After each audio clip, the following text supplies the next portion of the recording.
Le Seigneur soit avec vous. Et avec votre esprit. Bonne nouvelle de Jésus-Christ selon saint Marc. Gloire à toi, Seigneur. En ce temps-là, Jésus s'en alla ainsi que ses disciples vers les villages situés aux environs de Césarée de Philippe. Chemin faisant, il interrogeait ses disciples. « Où dire des gens, qui suis-je » Alors ils répondent, Jean-Baptiste, pour d'autres Élie, pour d'autres encore un des prophètes. Et Jésus alors les interrogeait, « Et vous, que dites-vous, pour vous, qui suis-je » Pierre, prenant la parole, lui dit, « Tu es le Christ. » Alors Jésus leur défendit vivement de parler de lui à personne. Il commença à leur enseigner qu'il fallait que le Fils de l'homme souffre beaucoup, qu'il soit rejeté par les anciens, les grands prêtres et les scribes, qu'il soit tué et que 3 jours après, il ressuscite. Jésus disait cette parole ouvertement. Alors Pierre, le prenant à part, se mit à lui faire de vifs reproches. Mais Jésus se retourna et voyant ses disciples, il interpella vivement Pierre. « Passe derrière moi, Satan. Tes pensées ne sont pas celles de Dieu, mais celles des hommes. » Appelant la foule avec ses disciples, Jésus leur dit, « Si quelqu'un veut marcher à ma suite, qu'il renonce à lui-même, qu'il prenne sa croix et qu'il me suive. Celui qui veut sauver sa vie, la perdra.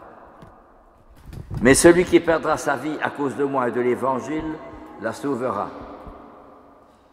Acclamons la parole de Dieu. Louange à toi, Seigneur Jésus. Cette interrogation que Jésus pose à ses disciples, « Pour vous, qui suis-je » Cette interrogation s'adresse à chacun et chacune d'entre nous. Qui est Jésus-Christ pour moi? Et moi le premier. Qui est Jésus-Christ pour moi? Dans ma vie quotidienne, dans la vie que je mène, là où j'habite, avec les personnes, ma famille, que sais-je, et d'autres encore, des voisins. Qui est Jésus-Christ pour moi? C'est la question fondamentale, car de cette question dépend la foi et aussi la relation que j'ai avec les autres et le sens de ma vie. C'est ça qui est important. Alors, Pierre répond, « Tu es le Christ. » Et Jésus leur défendit vivement de parler de lui à personne. Parce qu'il ne voulait pas que les gens sachent et se servent de son pouvoir de Messie pour avoir un pouvoir messianique et temporel. Alors Jésus commence à leur enseigner qu'il fallait que le Fils de l'homme souffre beaucoup, qu'il soit rejeté par les anciens, les grands prêtres et les scribes, qu'il soit tué et que 3 jours après, il ressuscite. Alors Pierre ne comprend pas. Il a vu Jésus faire des miracles, dont celui surtout de la pêche miraculeuse. Pierre avait dit, mais on a travaillé toute la nuit sans rien prendre, pas un seul poisson. Et tu dis qu'il faut aller plus loin, jetez vos filets. Et alors il prit une si grande quantité de poissons que le filet allait se rompre. Et ils font appel à leurs compagnons, venir m'aider. Alors Pierre tombe aux pieds de Jésus, il lui éloigne de moi, je suis un pécheur. Pierre comprend que Jésus est vraiment le Messie, le Fils de Dieu. Voilà celui qui fait des miracles, c'est formidable. Et il n'y a pas que celui-là, aussi d'autres. Les aveugles, les boiteux, les lépreux, tous ceux-là sont été guéris par Jésus. Et voilà Jésus enseigne qu'il va terminer sa vie par la passion, par la violence, le mal, la méchanceté de l'homme, la cruauté de l'homme. C'est pas possible. Pierre ne comprend pas. Alors vous avez de suite la réponse de Jésus. Il interpelle vivement Pierre et lui dit « Passe derrière moi, Satan !» Il appelle Satan. Ça, c'est fort aussi. Satan. Tes pensées ne sont pas celles de Dieu, mais celles des hommes. Pierre ne comprend pas, ça le dépasse. Qui est le Christ pour moi? Dans la vie du Christ, il y a 3 temps de la vie du Christ. Le premier temps, c'est à Nazareth. 30 ans qu'il est resté à Nazareth, Jésus. Travaillait avec son père comme menuisier. Or, la vie était dure à l'époque, car les clients payaient ou ne payaient pas. Il n'y avait pas de syndicat, il n'y avait pas de Ligue des droits de l'homme à l'époque. Et alors, aussi, Jésus menait une vie ordinaire. Il ne cherchait pas des actions formidables, inouïes, extraordinaires, non.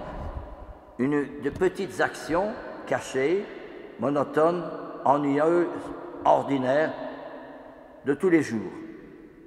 Alors qu'il est le Fils de Dieu.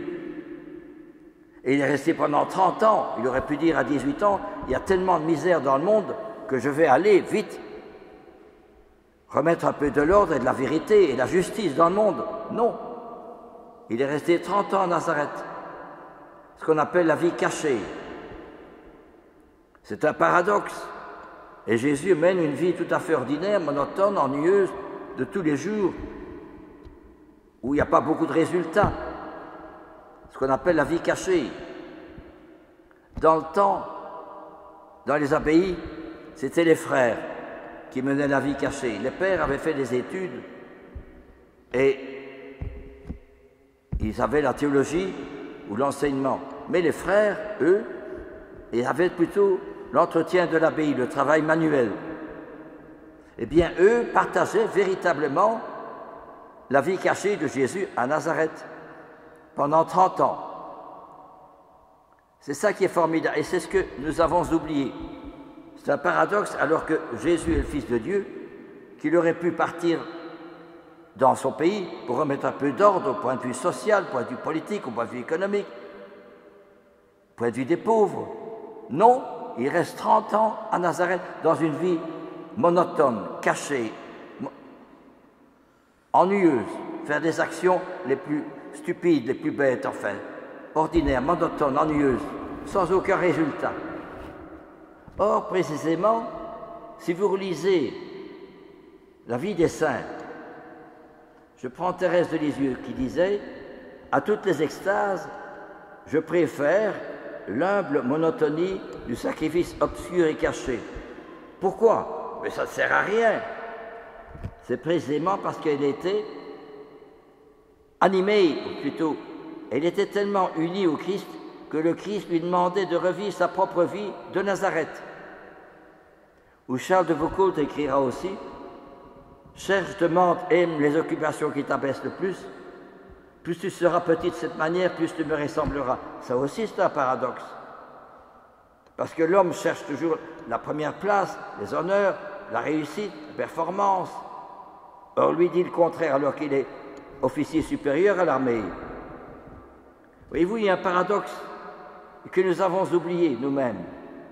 Et c'est ce paradoxe de la vie de Jésus à Nazareth.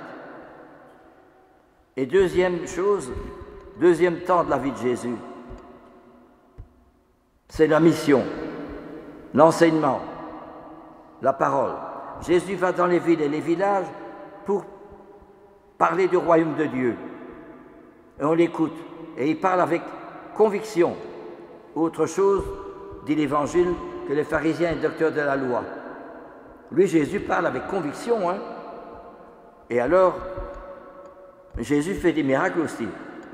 Par exemple, un homme qui avait la main desséchée, et Jésus pose la question aux pharisiens, aux docteurs de la loi, est-il permis, oui ou non, de faire du bien ou de faire du mal? Le sabbat. Alors les pharisiens ne répondent pas. Et Jésus, navré, dit l'Évangile, de l'endurcissement de leur cœur, il dit à l'homme, avance, mets-toi ici.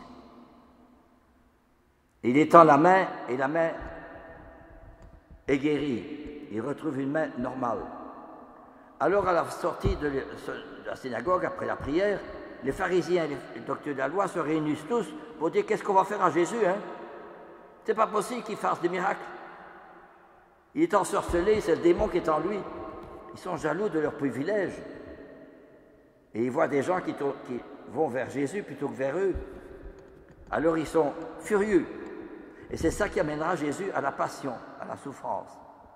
Donc Jésus, et encore d'autres paroles que Jésus dit encore, celui qui veut être le premier, qu'il se fasse le dernier, serviteur de tous. Il n'est plus facile à un chameau de passer par le trou d'une aiguille qu'à un riche d'entrer dans le royaume de Dieu. Et des tas de paroles comme cela que Jésus dit, qui font sursauter les pharisiens et les docteurs de la loi, qui ne sont pas d'accord. Et alors, un troisième temps de la vie de Jésus, c'est la passion. Il va être arrêté par un de ses amis, Judas, qui n'a jamais rien fait de mal, Jésus, à Judas. Mais Judas était jaloux du pouvoir de Jésus. Et poussé par le Satan, eh bien, il a trahi Jésus par un baiser. Vous sentez de suite que dans la vie de Jésus, il y a d'une part Dieu et d'autre part Satan. Dans toute la vie de Jésus, il y a une opposition, une guerre entre d'une part Dieu, que Jésus représente, et d'autre part Satan, qui est aussi dans le cœur des hommes, qui vont l'arrêter, qui vont le punir, qui vont le flageller, se moquer de lui, donner une couronne d'épines. Pourquoi? Parce que justement, à travers cela, c'est le démon qui veut gagner, dominer. C'est la violence, toute cette violence qu'on voit dans le monde d'aujourd'hui à travers les guerres à Gaza, ou bien dans d'autres pays. Eh bien, justement, c'est l'homme qui est possédé par le démon. Et le commerce des armes, c'est fort quand même. On vend des armes pour tuer des enfants, pour tuer des femmes. C'est abominable. C'est le démon, tout cela. Mais Jésus, qu'a fait Jésus devant le mal? Il n'est pas allé dire, se fâcher une fois, gueuler un coup, excusez-moi l'expression, mais il s'est offert. Voici l'agneau de Dieu. Voici celui qui enlève le péché du monde, qu'on dit à la Sainte Messe. L'agneau de Dieu. Et c'est cet agneau qui est représenté à la Sainte Messe. Jésus a sauvé l'homme par son esprit d'immolation, par l'humilité, par le don de soi. Et justement, c'est comme cela. D'un côté, il a perdu, mais d'autre part, il a gagné. Comme dit la préface dans la messe qu'on célébrait hier, qui était une belle messe de la croix glorieuse. Le démon avait gagné par la croix, mais en même temps, il a été perdu par la croix. Parce que Jésus a gagné, il est ressuscité. Et c'est ça que, si vous voyez les saints, une Thérèse de Lisieux a pris la croix, elle a souffert beaucoup de tuberculose. Elle aurait pu, c'était fort, c'était dur. Elle n'a jamais rien, elle n'avait que 2 missionnaires pour lesquels elle priait, 3 ou 4 religieuses auxquelles enseignait la vie carmélitaine, c'est tout. Elle n'avait pas des tas de gens comme Mère Teresa pour aller parler de Jésus-Christ, de la foi, rien.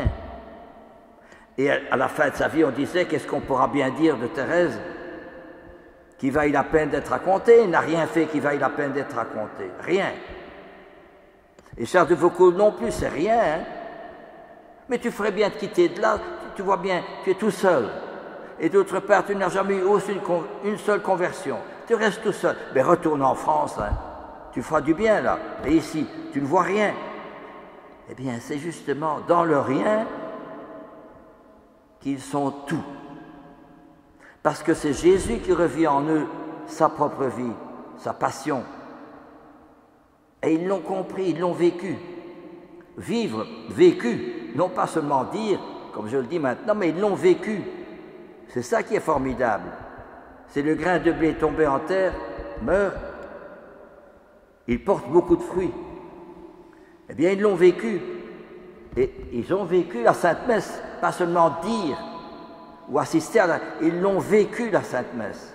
C'est ça qui est formidable. Et parce qu'ils ont laissé Jésus revivre à travers eux par la prière et par la méditation de l'Évangile. Ils ont laissé Jésus revivre en eux sa propre vie. Non pas ma vie, avec mes idées, mes raisonnements, mes activités, mes organisations, mais sa vie à lui. Et pour que ce soit sa vie à lui, il faut que j'accepte la dernière place.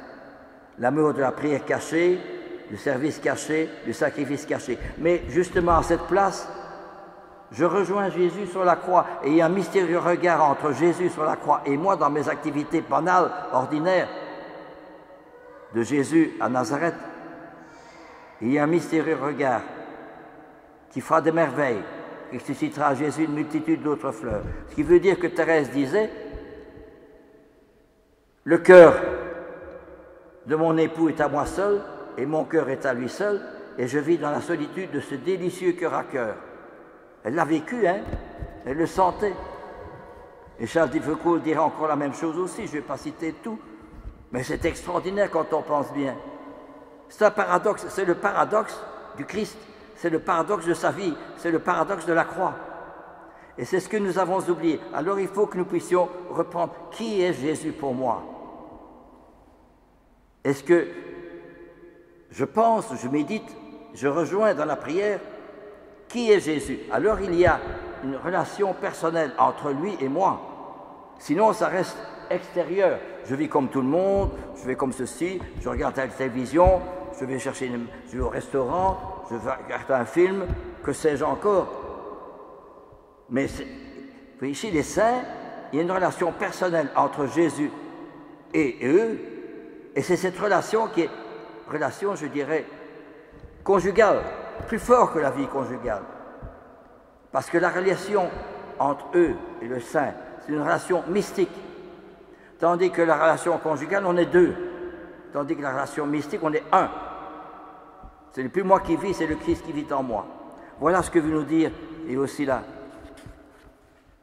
la première lecture, je ne suis pas atteint par les outrages, c'est pourquoi j'ai rendu ma face dure comme pierre. Quand ce officier supérieur français,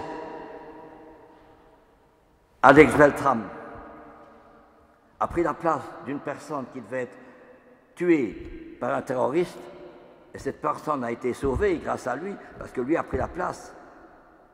Puis finalement, il a été tué, il a parlé avec le terroriste, mais lui était tellement enfermé dans sa mentalité de violence, que finalement, Alex Beltrame, il a été tué. Il s'est offert. Eh bien justement, c'est cela. Pourquoi je ne suis pas atteint par les outrages, j'ai rendu ma face dure comme pierre? Il s'est offert, comme Jésus. C'est une belle vie. Si vous lisez la vie de Alex Beltrame, il y a un livre qui est apparu il y a 6-7 ans maintenant. Il y a quelqu'un d'entre vous m'a fait savoir, vous savez, il y a un officier supérieur de la gendarmerie qui a offert sa vie. Alors je me suis empressé de regarder un peu les journaux et Internet pour savoir quoi. Et je remercie d'ailleurs. C'est formidable que vous lisiez cette vie, c'est magnifique. Ce type qui n'était pas croyant et qui cherchait toujours de plus en plus vers Dieu, vers la vérité surtout. Eh bien, il a été vraiment pris par la vérité. C'est plus lui qui vivait, c'est le Christ qui vivait en lui. Et il a eu un rayonnement extraordinaire auprès de beaucoup de Français, même des musulmans, qui ont dit « mais c'est extraordinaire ce qu'il a fait là ». Voilà, frères et sœurs, qui est Jésus pour moi? Et c'est la réponse, de la profondeur de ma réponse, que dépend toute ma vie de chrétien et toute ma vie quotidienne. Les événements, les ennuis, les difficultés, les contraires, tout est illuminé, comme le soleil maintenant vient illuminer toute ma vie. Alors je suis transfiguré. C'est plus moi qui vis, c'est le Jésus qui vit en moi. Amen. Alléluia.